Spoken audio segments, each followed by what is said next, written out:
Australian $1 coins that are worth more than $1 to collectors. I'll go through the whole lot of them, point them out, and some information to do with it, and the prices, the recent selling prices, and what they can achieve. Let's get straight into a real banger. This one right here, the $1 mule from the year 2000, and then I'll go through them in order from earliest to latest. So this one here, $6,900 is a selling price for one of these coins in perfect condition. And what you're looking for a year 2000 coin, $1 coin, and you're looking for a double rim effect around this side of the coin. So what happened with this coin, it was accidentally struck on this side of the coin with a 10-cent die, which is the feature that strikes the detail into the coin. And because the 10-cent coin is just a little bit smaller, it created this double rim effect on the $1 coin. Now, not many of these coins got out, and that's why the prices are higher. So between $300 and $600 for a fairly worn condition one, if you can find one. But $6,900 in perfect condition is what one sold for a number of years ago. All right, so what I'm going to be referring to is this book here, the Renniks Australian Coin and Banknote Values book. I've also got my coin lists. So my coin lists are slightly different in that they cover the lower mintage years. Also has, if it's a mint set coin, so in the green there, the yellow's rarer coins, the valuable coins, has the mintage figures, recent selling prices, and a little bit of info over on the side as well. Whereas the Renniks Australian Coin and Banknote Values book is a really good book. However, for the decimal coinage like these, it just has prices in an uncirculated value. So if you're searching for coins, you're unlikely to find one in uncirculated condition, which is pretty much perfect condition. So that's why I've pretty much created my lists, and I've researched the recent selling prices as well. So this is uncirculated value, this is recent selling prices, actual sales, so you get a bit of an idea of what people are actually willing to pay. Let's jump straight in. 1984 was the first year they produced $1 coins. 186 million of them were produced. So that's a really high mintage coin. The value lies in the lower mintage coins. So you're looking for mintages under 10 million. Between 5 and 10 million is considered scarce, and between under 5 million is considered rare. So 1984, 186 million, then we've got 1985, 96 million. So high mintage coins, not a lot of value in those sorts of things. So I'll jump across to my list here because it's a little bit easy to understand in that I've just listed the lower mintage coin and the error coins, and that's what sort of can guide you a little bit better. So you can see here 1987, 1989, 1990 and 1991, but $1 coins were only produced for mint sets in those years. So there was none produced for circulation, put out into circulation banks and businesses and so on. They're only made for mint sets, which are sets of coins the Royal Australian Mint make for collectors. So they've got a representation of a coin from that particular year. And the reason I've got it on my list here is that sometimes those sets, family members, for whatever reason, they might break those sets apart and they might spend those coins, and you might come across them. So an example of that is this one right here. This is a 1991 $1 coin that I found just searching through $1 coins. So that is from a mint set, the 1991 mint set right here. So recent selling price is $16 to $25 on this particular coin. Only 170,000 of these mint set coins were produced. So you can find coins that weren't intended for circulation if you're lucky. So it's good to know that information.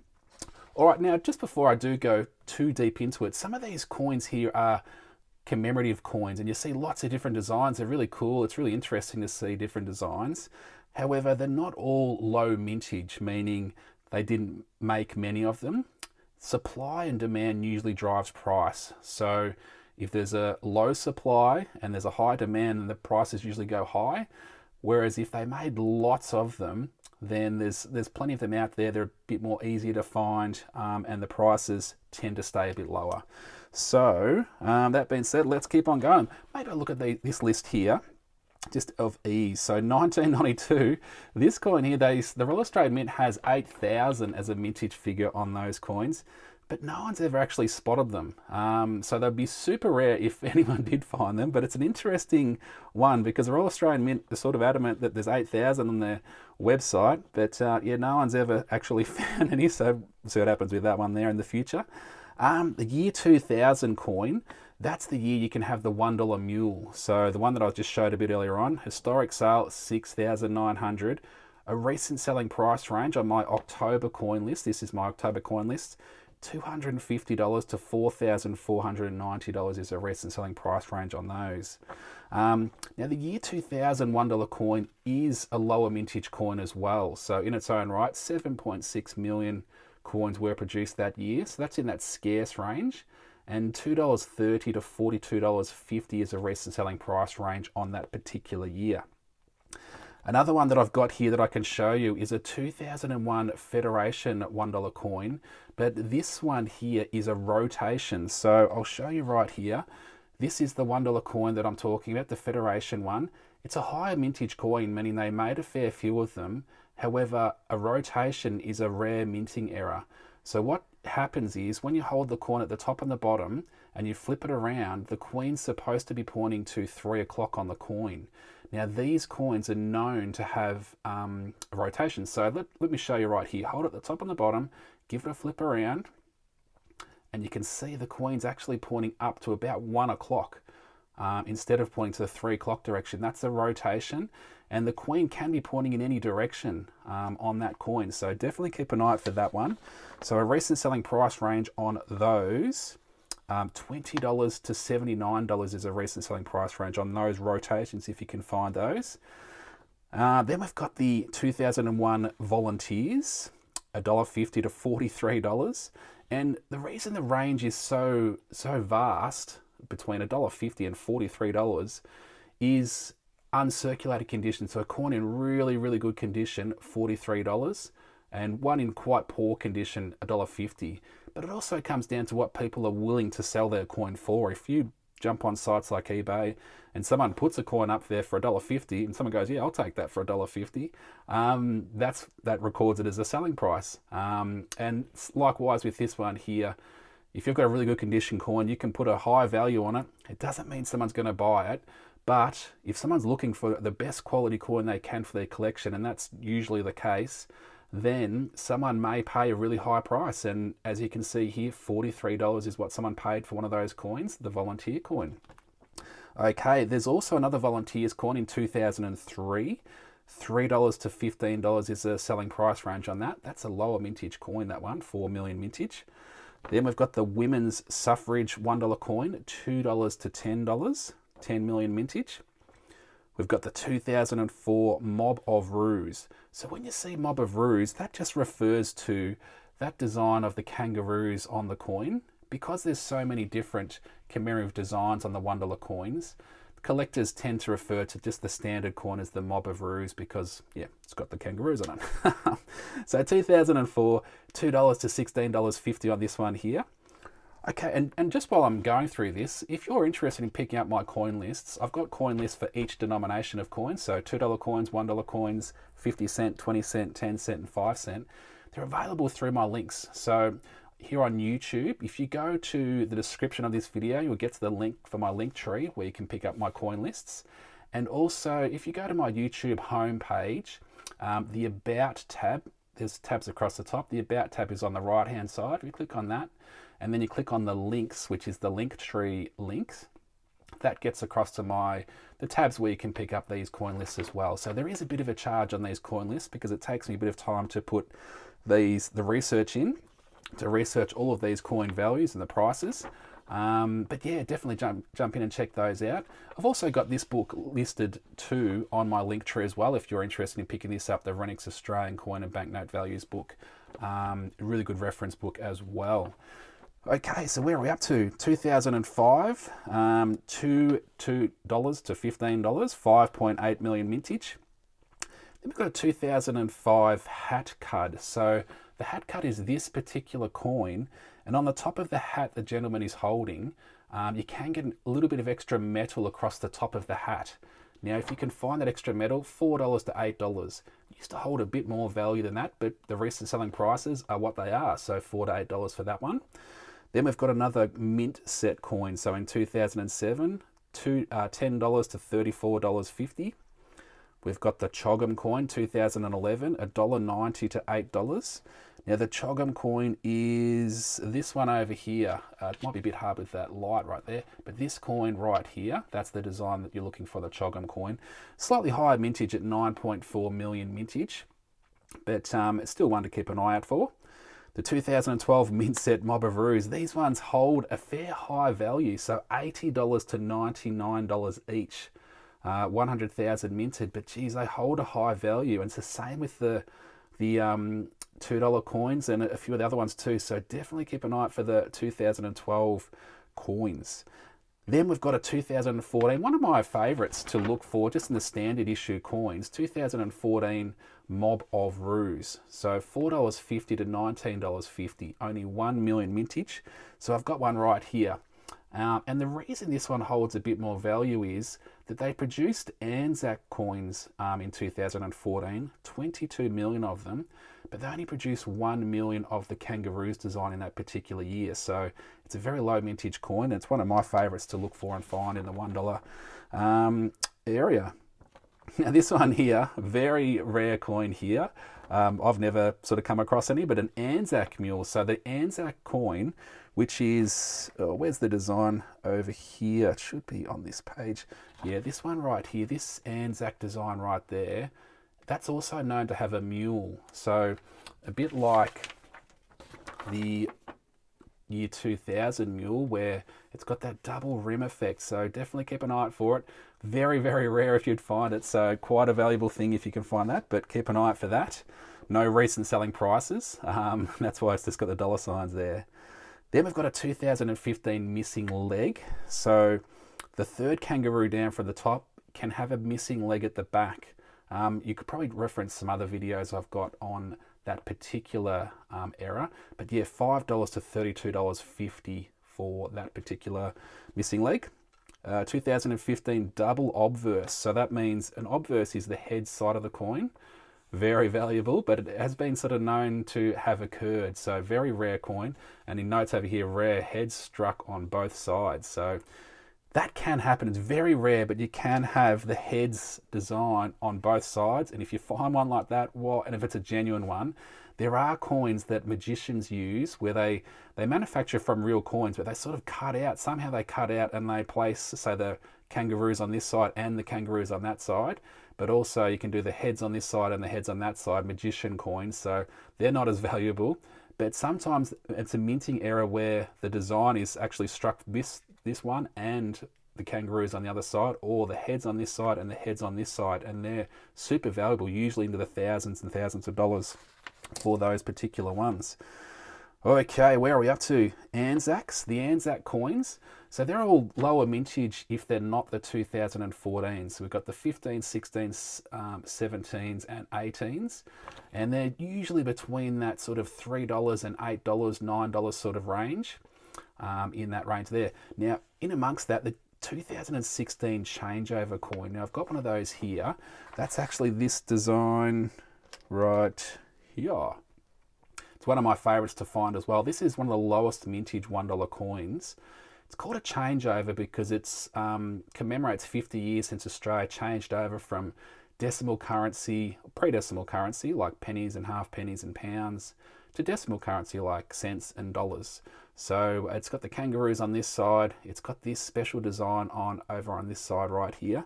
And the mintage figures on those, 560,000. So that's a low mintage. So at the moment, $23 to $45 each. Now, some of those coins also came with a C mint mark, and it'll have a C somewhere stamped onto this coin. They're even rarer again. So only 5,000 of those were produced, and a recent selling price on that, $350. Okay.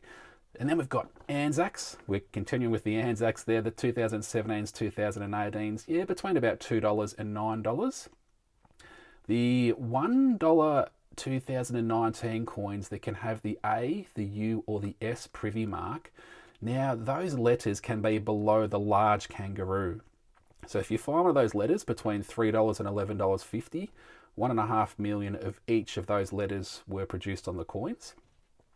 Then we've got the JC design. That was the new effigy of the Queen with the necklace on, the latest effigy. And they're between $2 and $6. Now, it's just the 2019s that had a low mintage of 2.1 million. Some of the other years it had a bit of a higher mintage. So it's not necessarily the necklace that if you find a necklace, it's valuable. It's if it's a low mintage. So that particular year, they only made a few of the ones with the necklace, but they made a lot more of the one without the necklace in 2019. So keep an eye out for the necklace on 2019. Then into the coin hunts. So the Great Aussie Coin Hunts in 2019 between $3 and $9. So each letter of the alphabet has a different letter, Aussie themed letter, and 523,000 of each letter were produced. And there were some special coins as part of those Great Aussie Coin Hunts, and one of them was the envelope Privy Mark coin. $360 to $500 is the recent selling price range on those. So only 14,500 of those were produced. So that's the one that's got the letter A, and there's a gentleman riding a bicycle, and it's got a little envelope on the coin. But not many of those are around, but if you do find one of those, very valuable.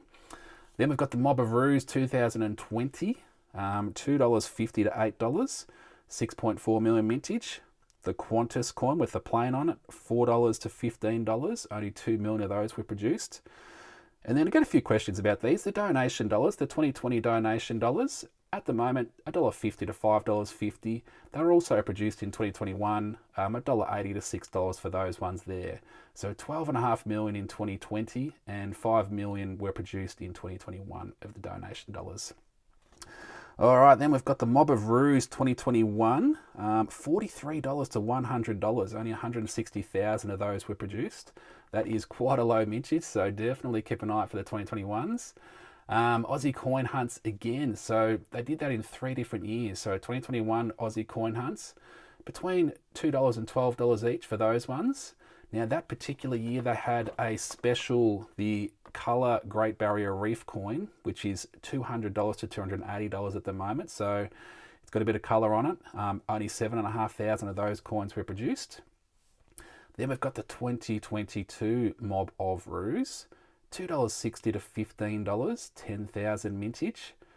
Aussie Coin Hunt 2022, $3 to $6 each for those letters of the alphabet. And again, they had another coloured coin, the crux, the letter X had a crux, and it was a coloured coin too. So $139 to $208 is a recent selling price range on those. Then we've got the dinosaur coins. So the dinosaur coins, $3 to $5 each. The Vegemite $1 coin, that's not the coloured one. The 2023 coin, oh, it might be actually the coloured one. Yeah, it was only produced for Minset. It is the coloured one. I'm thinking about something else. So $35 to $38.50 for that coloured Vegemite coin. And then we've got the Matilda's Socceroos coins. There was the $2 coins, and then there's also the $1 coins. So these ones, $2.25 to $6 for the $1 Matilda's $1 coins. Now, on top of that, you can also find little errors on a whole range of coins, and you can get things like this here, a spew-roo error, where you've got a bit of extra metal on the back of the second kangaroo, as though the top kangaroos had a little spew on the back. It's that extra blob of metal right through there. So it's referred to as a spew-roo. Generally speaking, it depends on the size of the blob and the condition of the coin, but probably between about $5 and say $20 is an expected sort of range for one of those. And another error that you can find is called a rabbit ears. So on that top kangaroo, and even on this kangaroo over here too, an extra blob of metal on the back of the neck there. It looks a bit like it's got floppy ears like a rabbit. So those ones there, again, between about $5 and maybe up to $30 because they can get quite a significant blob. And you can get little blobs like that across different parts of the coin, like across the back here. That's sometimes called a backpack, extra blobs over there. You can get blobs on the back over here, on the side of the big kangaroo, and there's lots of different locations. You can get those little extra blobs of metal. Now, you can also, they're mainly the coins for circulation. So these are the coins that are produced mainly for circulation that you're more likely to find in your change. However, as you'll see in this book here, I'll just turn the pages, there are lots of different collector coins that have been produced over the years for collectors. So some have got colour on them, different themed commemorative coins that you can pick up from the different mints. And the reason I'm highlighting this, and it does have values in here for uncirculated condition, is that you can sometimes find some of these coins when you're searching through your change, and if you're going through $1 coins. So here's an example right here. I found this one just searching through $1 coins. It wasn't intended for circulation. It was one of these collector coins, and yeah, you can find them. So it's worth, and that's why it's good about having this book here. If you pick up something that's different, you go, gee, I've never seen something like that before. You can just jump into this book and go to the $1 section and flick through the pages and find it, and you find a bit of information out about it. Now, if you wanted to try and get a recent selling price range on something like that, I take the next step of going to sites like eBay, search up the coin's year, and then filter my search to sold items to see what they've been selling for recently. And that gives you a bit of an idea on what someone's willing to pay currently for that particular coin. So it's a good idea to check that out. But I'll just flick through some of these pages of some of the extra $1 coins that you might, if you're lucky, come across in your change. Now, again, I said it a bit earlier, some of these coins, the only reason you would find some of these coins in your change is if a collector would have these in their collection, and maybe someone from their family might come across their collection for whatever reason, and they might spend some of those coins. They might have inherited the coins, they might be passed down, and they might go, oh, look, these are just $1 coins, and I'm just going to spend them. And so they'll enter shops and businesses and banks, and you might come across these coins in your change, and they're worth more than just $1. So it's really cool when you find something like this, because yeah, they're not supposed to be out there. Look at this one, nice pink color, that one there. That's cool. But yeah, this book is really good. There's that Vegemite coin I was talking about just a moment ago on my coin list. So that's the 2023 Vegemite coin right there. But yeah, it's really cool hobby to be collecting coins, and I find it really interesting that coins are worth more than just $1, as I'm sure a lot of people who watch my videos find as well, because I think that's a really interesting part of society, I suppose, that we put values on all sorts of different things. But yeah, this one, just coming back to it, $1 coins, what they're worth. And if you're interested in just having this information at your disposals, like I said, in the description you can get to my link tree, where it has a link that gets to these coin lists, where you can pick these up. But also on my YouTube About button, you can get to these lists as well. And yeah, this Renniks Australian Coin and Banknote Values book is also a great reference for all things coins and banknotes Australian. So thanks for watching, and subscribe. And if you've got any questions or comments, leave in the comments, and at some stage, hopefully I'll be able to get back to you. Cool.